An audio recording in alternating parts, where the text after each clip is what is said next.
broccoli. Ang bango.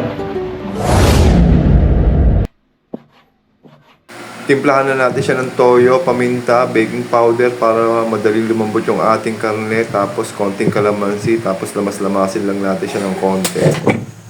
Meron tayo dito ng butter. Sabayin na natin siya sa pagpuno ng butter. Sibuyas, syempre. Oops, diretso sa langan na yan.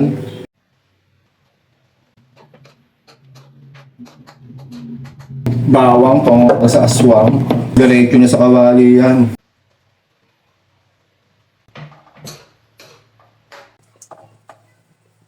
Tapos lagay tayo ng tubig para palambutin natin yung ating karne.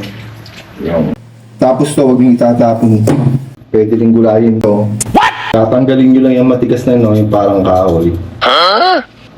Yan, parang sayote lang yan.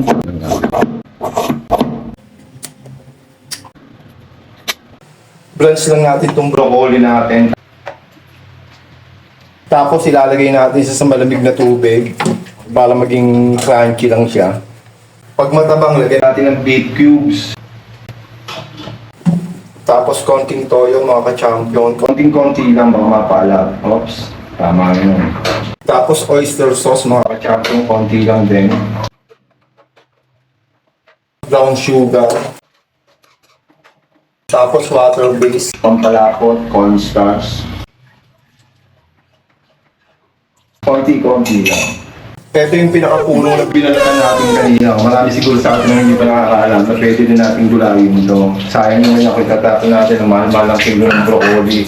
Ito yung puno na binalatan natin kanina. Tikman natin.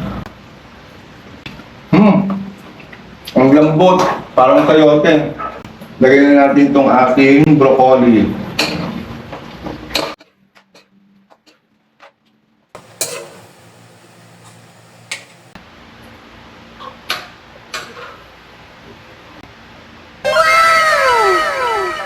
Beef broccoli. Oh no! Ang bango.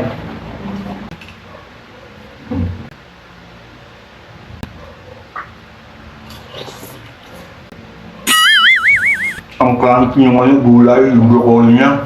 Napaka-crunchy. 2 beses na yan! Champion!